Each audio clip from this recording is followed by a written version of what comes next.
entitled America's Import.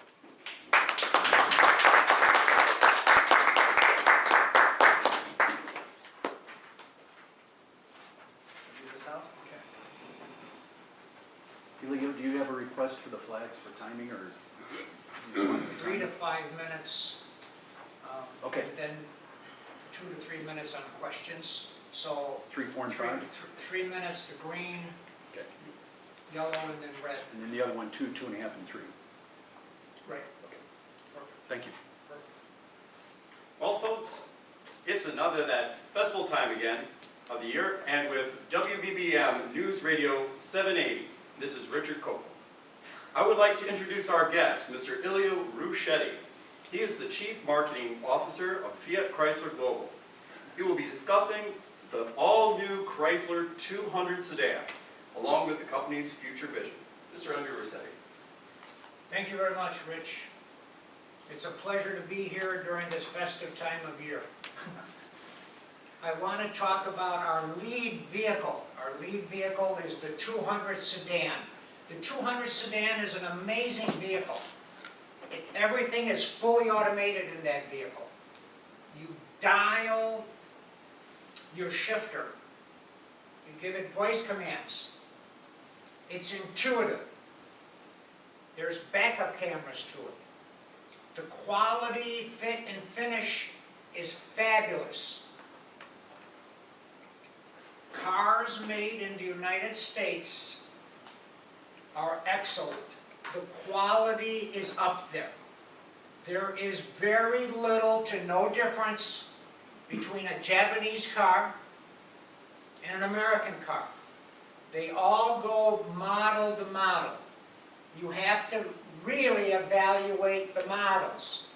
As a matter of fact, our beautiful Durango truck is top-notch. There's not a whole lot of Japanese trucks that can equal our Durango. So as a rule, the SUVs truck line of American cars are better than the Japanese line.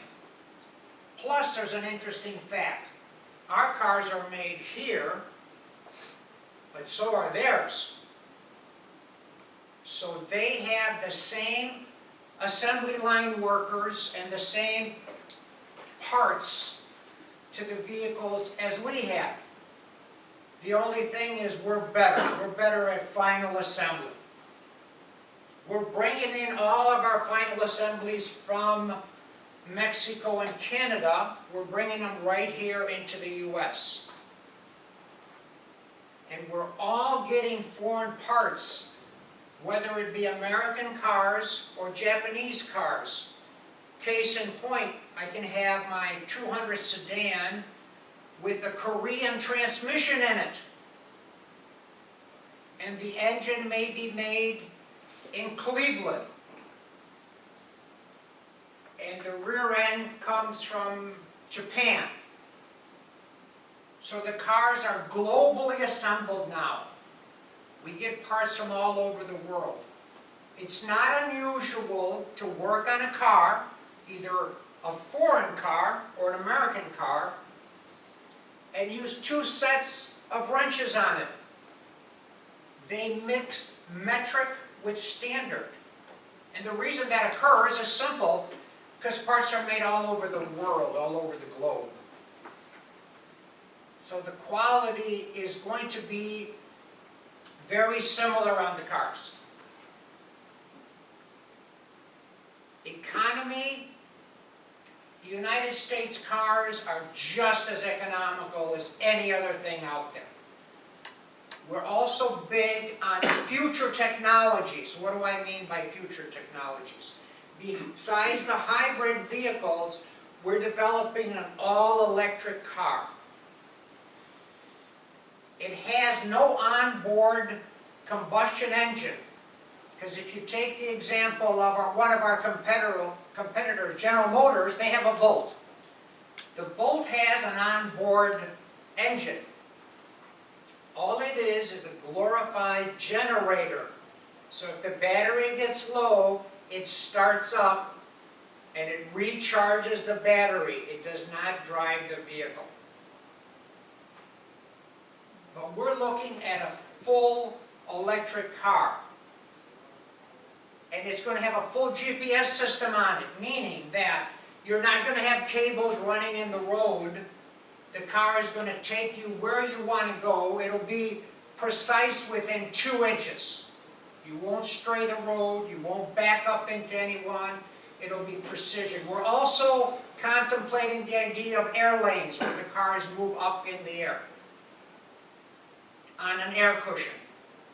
These are our vision, and these are the vehicles of the future.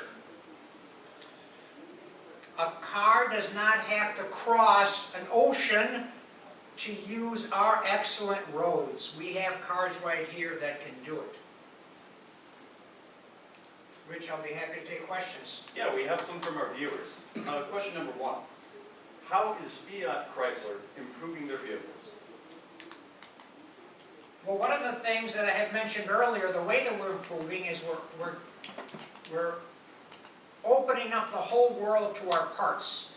And we are very specific on the quality and the type of parts we want. And our final assembly is all going to be brought back here where we can keep an eye on things by American workers. We have some sites already designated in the South, Ohio, one is in North Carolina, where we're going to set up these tremendous plants. So quality is going to be job 1, performed by the final assembly and the quality of our parts that we're going to get.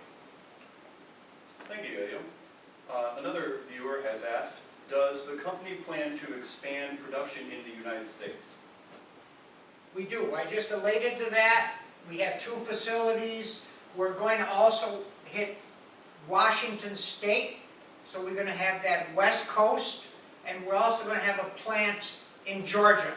Georgia's going to be one of our hub plants. So we're going to shore up our production, shore up our quality, do our sales. Unlike General Motors sales are greater outside the United States than they are in the United States. We're not going to do that. Our sales are going to be number 1 here in the United States. This is going to be our area of concentration. It'll be our backyard, and we'll defend it rigorously. Well, Ilio, it looks like we have time only for one more question. What plans do you have to market your vehicles? Good question. America's import is going to appeal to the people. And we're going to sell the people on the quality. And we're going to come back with the old slogan, buy a car, get a check. We're not going to call it rebates anymore. We're going to send a check, a physical check. And what you can do, like we were doing in the old days, is you can assign that check over to the dealership, where you don't have to take physical possession of it. So it's buy a car, get a check, is one of our new marketing strategies. Plus the fact that everything is going to be homegrown. I think that that will appeal to the people, and I think we're going to stress our quality, and our warranties are going to be absolutely phenomenal. We're 7 years, bumper to bumper is going to be our new warranty, and that'll sell. Thank you for Ilio on the show. Have a great day, and now we're going to go to commercials. Thank you. Should we try to-